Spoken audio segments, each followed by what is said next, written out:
नमस्कार। आज टॉपिक आम डिस्कसन करवा जे सरकारी कर्मचारी वार्षिक कार्य जमीक प्रति वर्ष जो फाइनेंशियल ईयर रे सब कार्य करुँच तो सही सब को नहीं प्रमोशन डे हुए।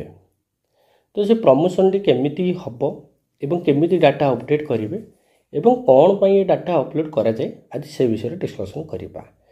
तेणु ए कौन करा जाए ना HRM साइट रे गोटे पार अच्छी तो से दक्षता मूल्य निरूपण बरणी सब प्रदान एवं से जी आम DDO अच्छा सी इनक्वारी करेंगे ठीक अच्छे कि ना।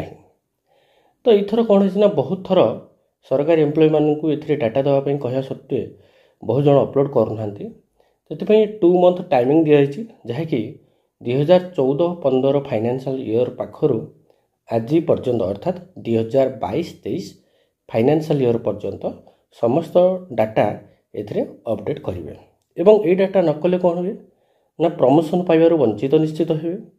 कारण आउ ऑफलाइन जुग नहीं जे ताकू ही लक्ष्य करी ऑफलाइन को लक्ष्य करी ही प्रमोशन करा जिवो। टीचर्स को जाए सब्सक्रिप्शन करना ताले जल्दी सब्सक्राइब कर दिंतु कारण एथिरे ही केवल एम्प्लॉय इनफॉरमेशन स्कूल इनफॉरमेशन एवं अन्य जिन गुड़ाक बहुत दरकार जिन आप पाइबे तेणु एवं ही सब्सक्रिप्शन कर दिंतु। तो ये कौन होची ना सरकारी कर्मचारी वार्षिक कार्यदक्षता मूल्य निरूपण पार कराए अर्थात पार अर्थ HRM से देवे पार हूँ परफॉर्मेंस अप्रेसल रिपोर्ट जहाँकि ये गोटे कॉन्फिडेंशियल रिपोर्ट ही थाए यहाँ क्या कहुए। तो ये आप कौन करेंगे ना डाटा निज डाटा ही देवे ए वार्षिक कार्यदक्षता जहाँ आप वार्षिक बरणी रही तो सही सब तथ्य को आप देवे। तो स्क्रीन में देखुं जोटा कि आप गोटे देखुं तो यूट्यूब लिंक अच्छी तो आपड़ से देखिपारे जे एक्चुअली ऑनलाइन केमी एप्लाई करा जाए पार टोटल डिटेल आप लाइव डेमोटे अच्छे तो आप चाहिए देखिपारे ठीक अच्छे। तेणु एणु राज्य सरकार सौहृदय सहकार विचार करी कौन कराई ना 14-15 मसीहा आर्थिक वर्ष आरंभ कर 2022-23 पर्यंत अधिकारी मैंने दाखल करेंगे। तो ये कौ अधिकारी दाखल करेंगे ना केवल ग्रुप ए आ ग्रुप बी दाखल करेंगे और अन्य ना एथेर किसी केवल ग्रुप ए ग्रुप बी एवं एथेर कौन ना बहुत जन डाटा न दवा कौन ना पदोन्नतिर माने रही जाउछंती। सेमती आउ कौन रही ना एथेर टाइमिंग लाइन दिखाई 2 मासर अवधि जोगाई दी जहाँकि निजर संपूर्ण पार लिपिबद्ध कर HRM गवर्नमेंट गुड़िया आप कंटिन्यू दे चलिए। जदि मन करते आप 14-15 करना भी चाहिए 14-15 करेंगे और कंटिन्यूअसली आप देपारे। तो ये कौन अच्छे गोटे लेटर नंबर है तो आप देखो ये 15 मार्च 2024 अलरेडी लेटर है general administration and public grievance department रू ही गवर्नमेंट ऑफ ओडिशा लेटर कराई। तो ये कौन कराई ना क्या कराई लेटर ना ऑल डिपार्टमेंट ऑफ गवर्नमेंट तापर all RTC and all collector and district magistrate को पाखक होती लेटर। तो ये कौन सब्जेक्ट रही फिजिकल ऑनलाइन पार and respect of group A आउ ग्रुप बी ऑफिसर मान केवल ही अन्य ऑफिसर मैंने एथे किसी दबा आवश्यक नहीं चाहिए आप निज डाटा देदेवे जो मैंने ग्रुप सी अच्छे ग्रुप डी अच्छे तो निज डाटा दे पारे और से स्टोरेज ही रहा सेमती किसी असुविधा ना। तो ये कौन अच्छी ना ए सब गुड़ाए जिन रही तो आपण मानक लेटर मत सेयार करदेवी तो आपण मैंने निजे देखले चाहिए एवं ए प्रोसीड कराई promotion due to want educate ई पार जब ई पार देते ताले प्रमोशन निश्चित आपंकर जदि रैंक आसुले कर गोटे आक्ट रही Odisha civil service criteria promotion rules 1992 रही या ही ऑनलाइन आगुरी सिस्टम नाला जेहेतु ये धीरे धीरे ऑनलाइन सिस्टम इनक्रीमेंट सब अन्य जिन गुड़िक ही ऑनलाइन होगा जाऊँगी। तो ये आउ कौन रही डिपार्टमेंट रही period of respect of group A group B employ of all department as per following procedure को प्रोसीजर को आप देखिए देखो।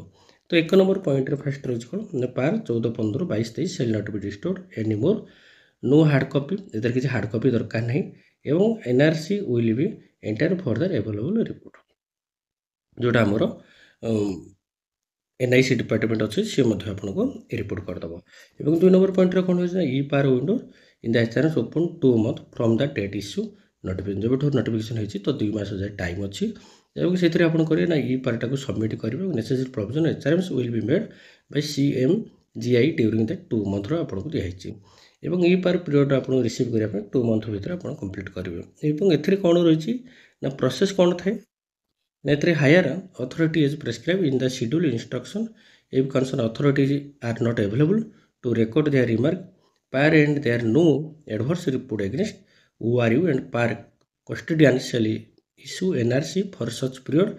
NRC shall be taken into account while considering promotion of the employee. ଯଦି ଆପଣଙ୍କର ମନେ କରନ୍ତୁ ଆପଣ ଗ୍ରୁପ୍ରେ ଆପଣ ହିଁ ହାୟର ଅଫିସର ତ ଆପଣଙ୍କ ପାଖରେ ଉପର ଅଫିସର କେହି ନାହାନ୍ତି ଭେରିଫିକେସନ୍ କରିବା ପାଇଁ ତାହେଲେ ସେ ଅଟୋମେଟିକ୍ NRC ଡିପାର୍ଟମେଣ୍ଟ ତାକୁ କ୍ଲିୟର କରିଦେବେ ସେ ଏବଂ ଚେକ୍ କରିଦେବ। ତାପରେ ରହିଛି once the NRC is issued prescribe above no par received therefore will be attained। ତାପରେ ରହିଛି ତ electronics filing of par will be made mandatory in all respect from the year 2024। ତ ଏଥିରେ କ'ଣ ଅଛି ନା 23-24 ଏଇଟା ମାଣ୍ଡatory କରାହେଇଛି ତ ଆଗରୁ ଏହାକୁ ଏତେ ଇମ୍ପୋର୍ଟାଣ୍ଟ ନଥିଲା ସେଥିପାଇଁ ବହୁତ ଇମ୍ପୋର୍ଟାଣ୍ଟ ଦିଆଯାଇଛି ଏବଂ it is decide Bai the par will also include e par with immediate effect।